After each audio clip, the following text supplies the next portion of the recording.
Okay, this is about the graphs of polar equations. Polar equations are interesting. We can get some kind of fun graphs out of them. This is section 6.5. So we're going to talk about the graphs. We'll look at some kind of fun ones, and then we will be talking about characteristics of the graphs and doing analysis on them.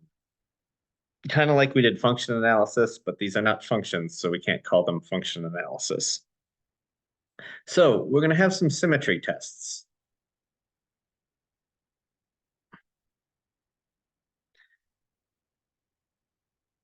And even though we are measuring without really a true X and Y axis, we're still going to have symmetry about the X axis and the Y axis. And we're taking R theta and we're replacing it by R negative theta. And then we have to check if they're the same, if it's on the actual graph. We'll look at how to do this in a little bit in an example. The y-axis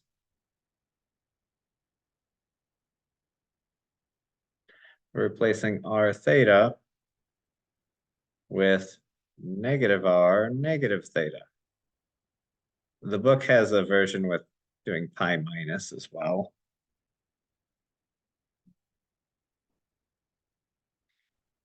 And origin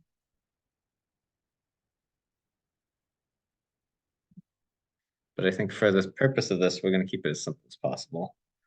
R theta with negative R theta.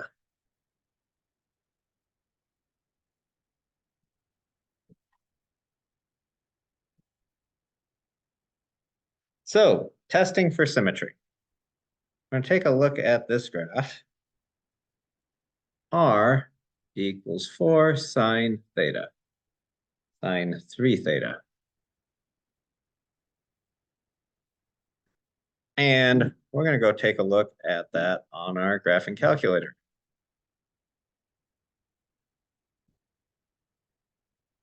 And I got to change my mode, I believe, to polar.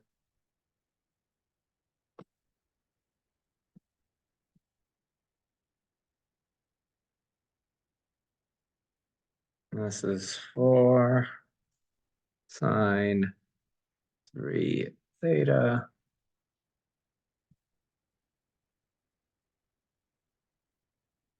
I probably better be in radiant. I am in radiant mode. Zoom 6. Okay. Just must have been my zoom was kind of funny. And this makes a nice flower. And we can look and we can see, oh, this looks like it has y-axis symmetry. We are going to actually test using the test. However, to verify that it has y-axis symmetry. And y-axis symmetry says negative R, negative theta. So we're going to plug in negative R, negative theta and see if it's still the same.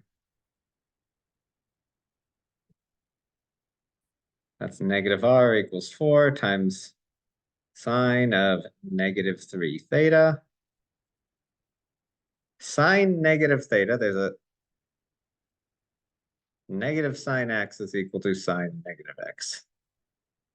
That is one of our identities. So we get negative R equals, I'll put the negative in front. And I'm going to put it in front of the 4 instead of going 4 times negative sine. So I'll do negative 4 times positive sine. And those two negatives can cancel out. And we end up back at our original. We plugged in here. We simplified to end up back at the original. So yes, this does have y-axis symmetry. This was example 1. Okay, finding a maximum R value.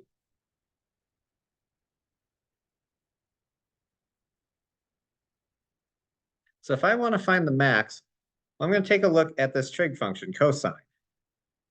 Cosine has a maximum value of 1.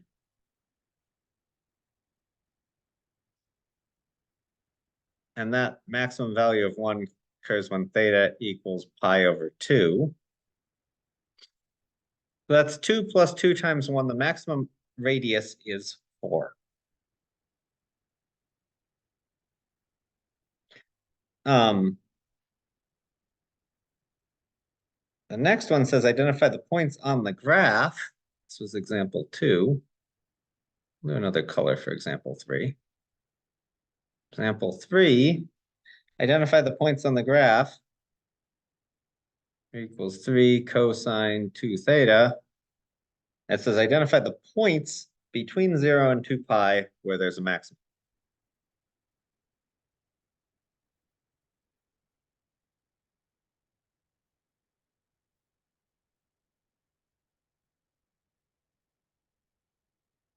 So I know the maximums when cosine is 1, so the maximum r is 3, but finding the points when it's at a maximum is going to be a little different. Cosine of theta, 2 theta, has to equal 1. So max r equals 3. And that occurs when cosine 2 theta equals 1. So 2 theta equals pi over 2. I'm going to go around, because it's 2 theta, I'm going around the circle twice. So I'm looking at my unit circle. I get here, I'm at pi over 2. And I'm going to go around it a second time and hit 5 pi over 2. Because I now have to divide those by 2 to get theta. Pi over 4 and 5 pi over 4. Both of which are between 0 and 2 pi. But if I only went around the circle once and only got the pi over 2, I would only have one of those values.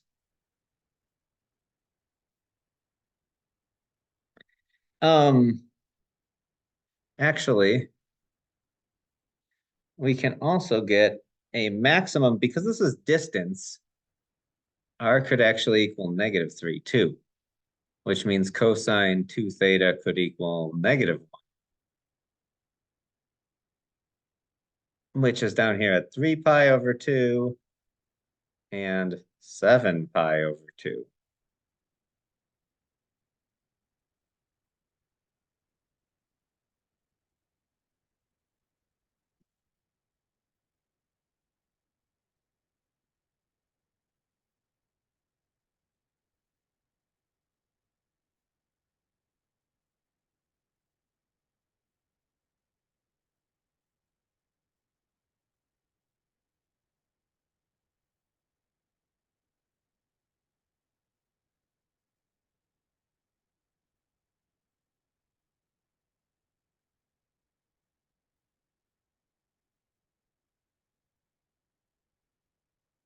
Okay.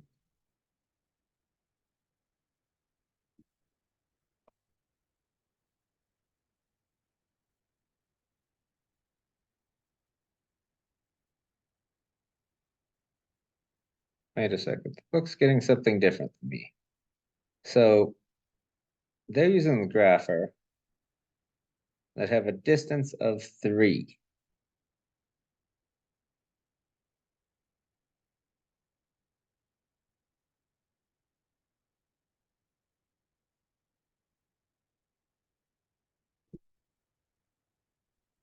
Let's take a look at the graphing calculator.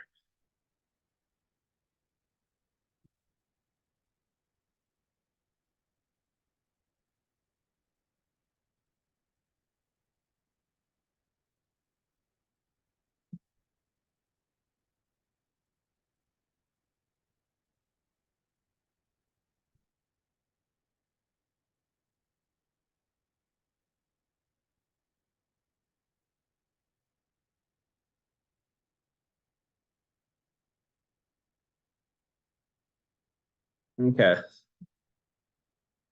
So we've got this.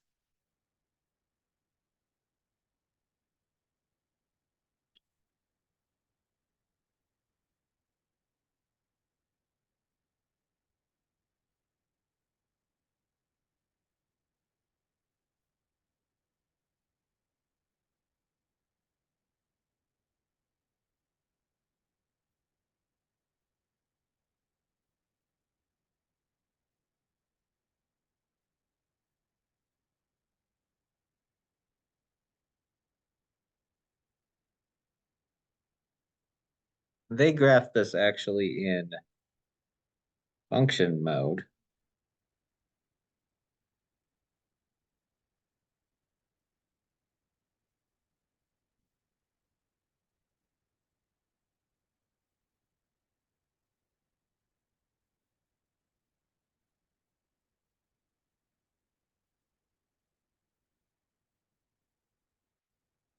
And we can see here,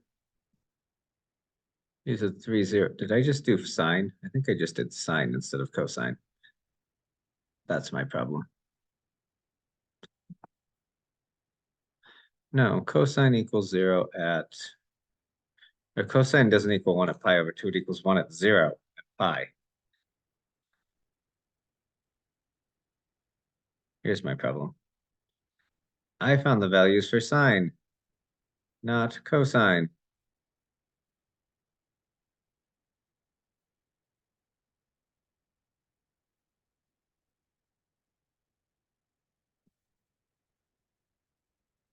Okay.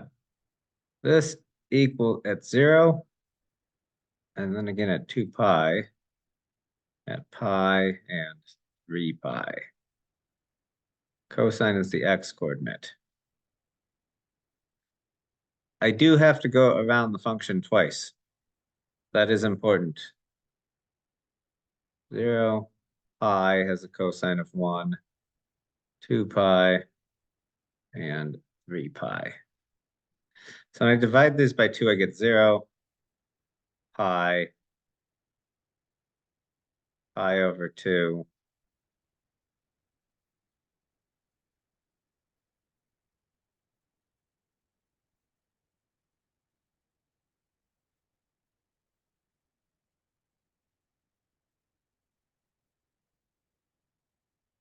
Theta is equal to pi over 2 and 3 pi over 2. If I want to make these correspond with points, this is the positive. The r equals 3 goes here. The r equals -3 goes here. So your points are 3, 0, -3 pi over 2,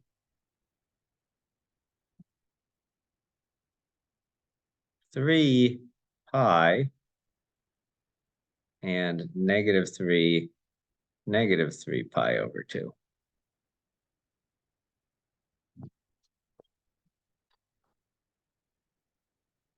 Okay, so these are my points. It's important to use cosine for cosine and sine for sine. I got those backwards. This one should have been 0. I could also, though, have my maximum distance. I guess if my cosine was at a minimum, that wouldn't work for that particular one. Okay, so we are going to look at some special curves, and we're going to do a little analysis on them. So we're going to start with the rose curve. R equals 3 times sine 4 theta. First thing I'm going to do is look at my graph.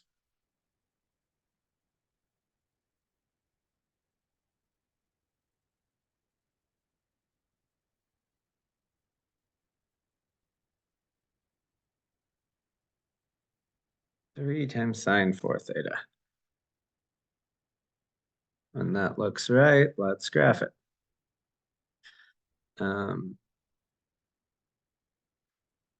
Go zoom trig. No, I like zoom square.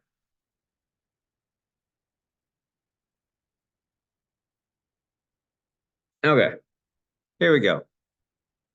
So looking at it, my analysis is going to focus on a few less things. We're not going to have domain. This is all real numbers. I can plug in any angle. It's just going to repeat and keep going around. So the domain is actually the angles I plug in. The range, because if I'm looking at my thing here, I've got 4. No, I've got 3 sine 4 theta.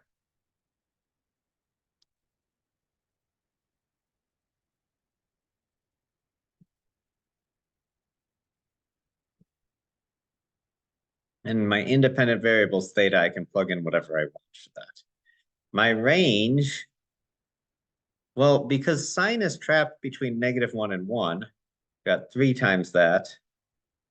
My range is trapped between -3 and 3. Again, those are my max and mins. This is continuous always.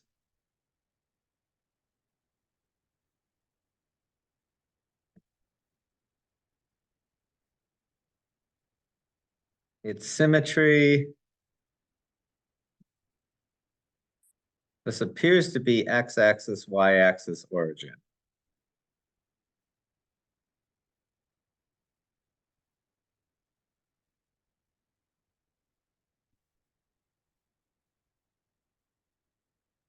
This is definitely bounded above and below. You can see that there's a top and a bottom on this. Max R. So the maximum, we're going to focus on the max R, which equals 3. And this does not have asymptotes. There are a few polar graphs that do.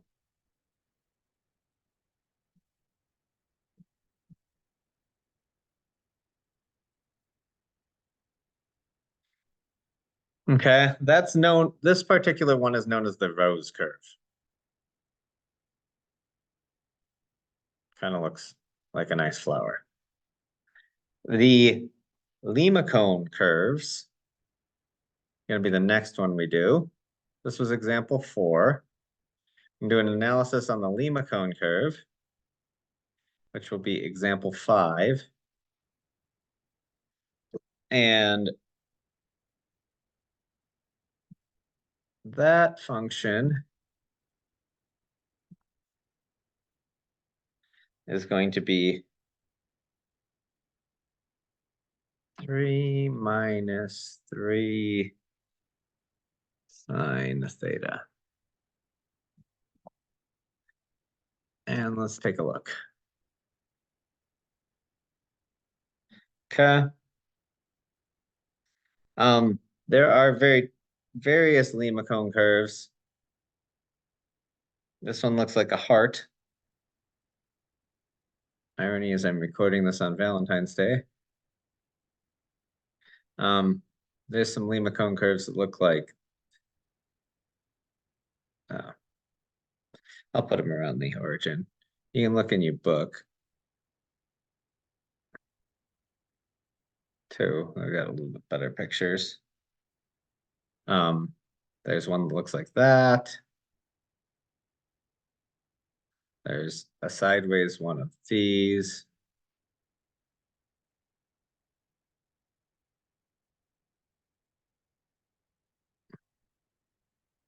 You can actually end up with one that looks like this,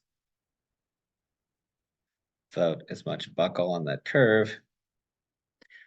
But we're going to do this, analyze this particular Lima cone curve. And the domain, again, is all real numbers. The range on this one, so here's my function, 3 minus 3 sine theta. If I plug in 1, the biggest value I can get is 0, or the smallest value actually I can get is 0. If I plug in -1, I get 3 minus 3 times -1 is positive 6. So my bounded on the sign is always bounded on 1 and -1. If you think about the graph, the range here, 1, -1. This is continuous, always.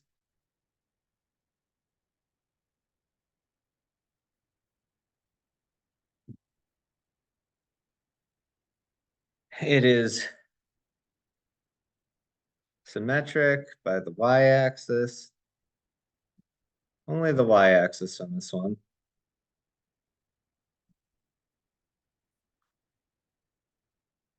This one is also bounded above and below, so we just say bounded fully. Max R, well, we found our range max was 6. and no asymptotes again.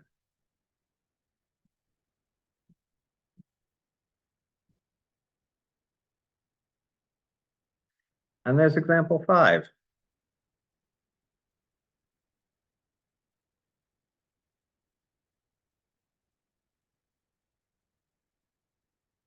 Analyzing a modified one. Here's going to be another one.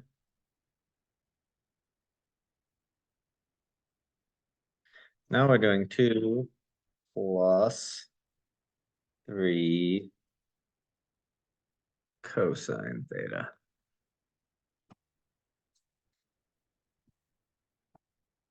And we get this.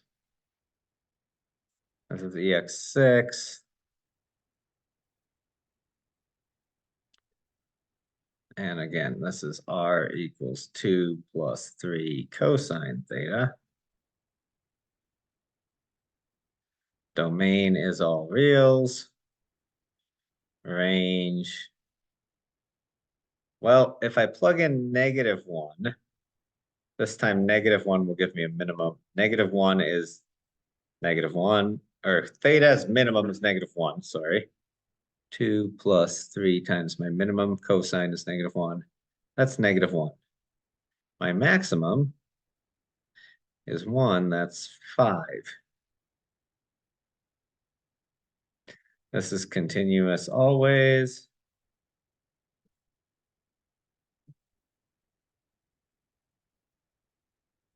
Symmetry is x-axis.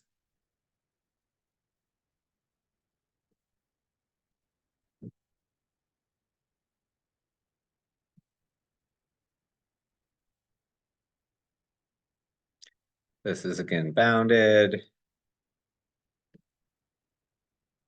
Max R is my maximum range.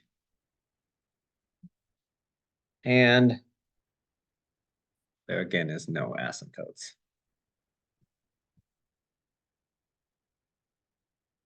Why do I always misspell asymptotes?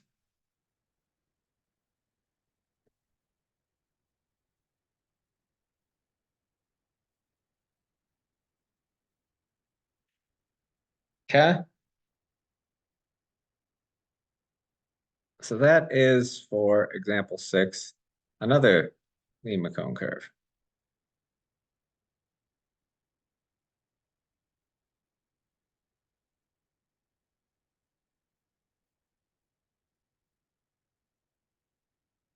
For example 7 here, we're going to do the Archimedes spiral, which is simply R equals theta. I missed.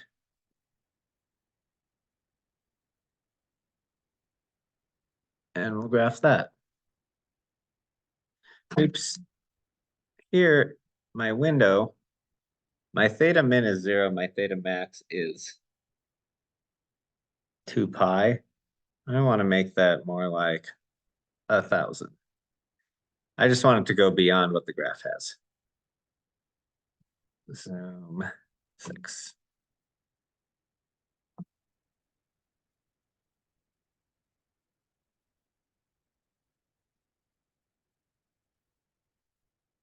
We'll go back to zoom square. Okay, and now I'm going to zoom out.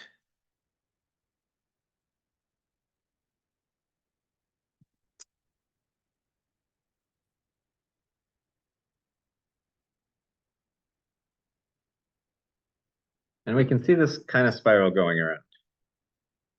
My domain, still all real numbers. We're going to assume my range really wasn't limited. I just went to 1,000 for my Tmax, so it would be there. It's always continuous, never symmetric. Oh, it is symmetric about the y-axis?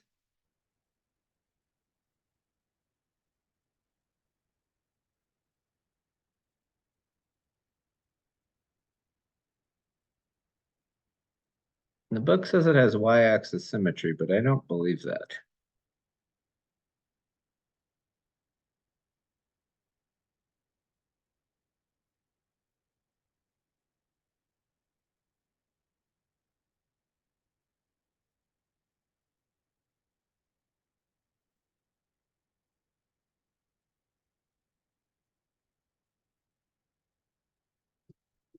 Based on what I see here, I do not see any y-axis symmetry. Although it does seem like it would fit because y-axis symmetry, the test is negative r negative theta. And if I plug that in, that does mean r equals theta. So I have r equals theta. If I plug in negative for r and negative for theta, that means r equals theta. It just does not appear to be that way on this particular graph.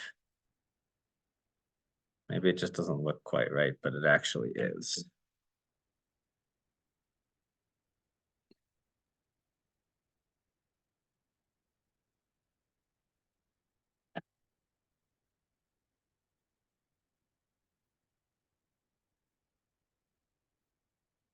Bounded, none. Max R, none. And this one still has no asymptotes.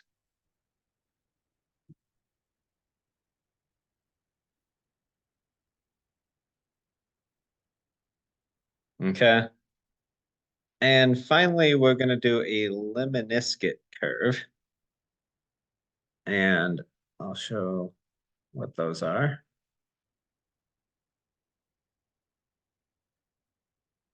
This is going to be example 8.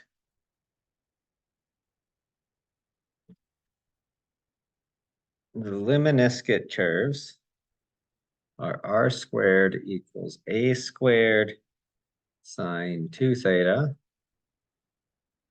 or r squared equals a squared cosine 2 theta.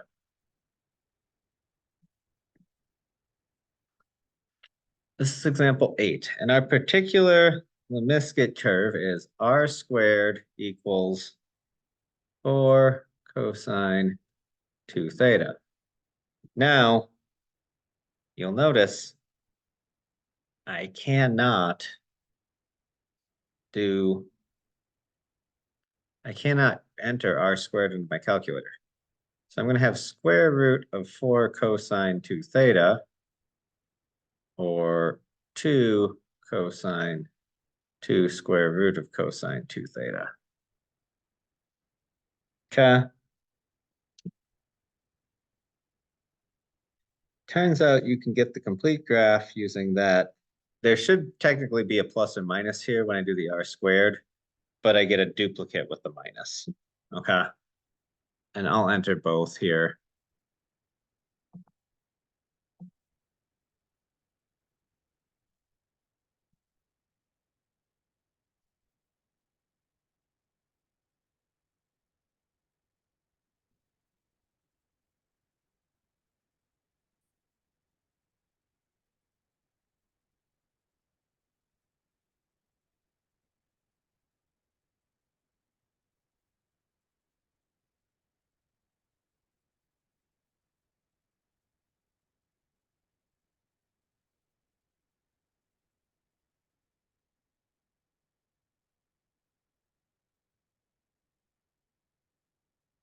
So here I'm going to zoom.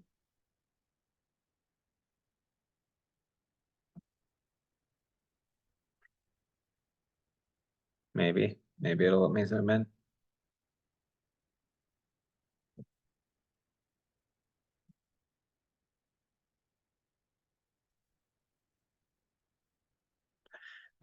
You can't see it super well on here right now.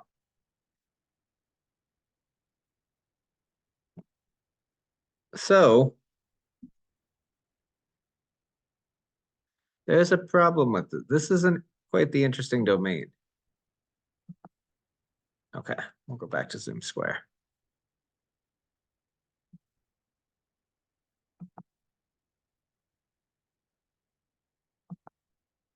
Let's give it a second. There's an interesting domain because the cosine goes negative, and we can't have the square root of a negative number. So the cosine is positive from 0 until pi over 2. Positive or 0.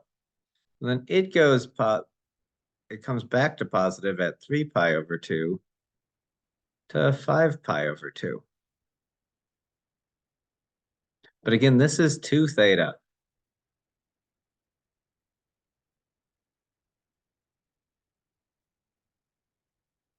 And then 7 pi over 2, 2 pi. I know that's not 2 pi, that's 4 pi.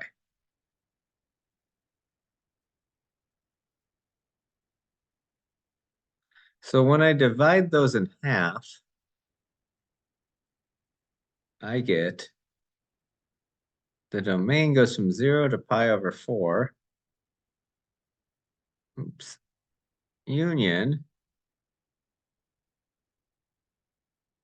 3 pi over 4 to 5 pi over 4.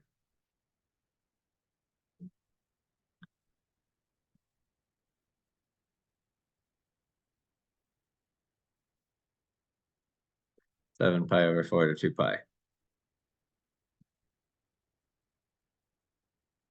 My range, because this goes between 1 and -1.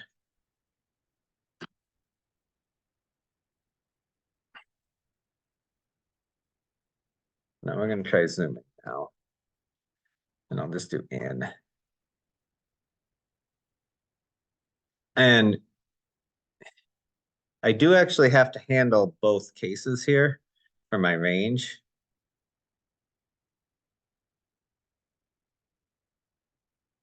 Plus and minus. The largest I can get out of the square root of cosine 2 theta is 2. The smallest I can get is 0. But I do need that negative. So it's plus or minus. The square root is 1. The smallest I can get out of it is 0.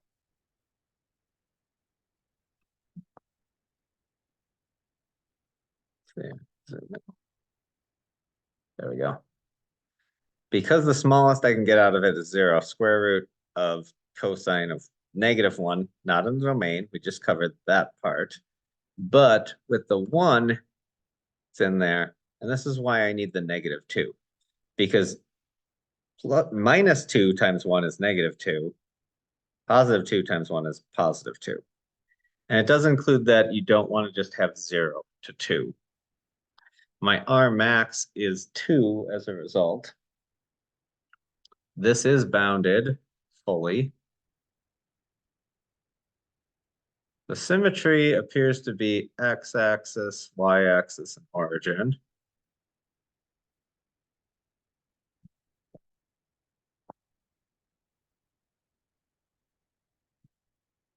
And it's always continuous, no asymptotes.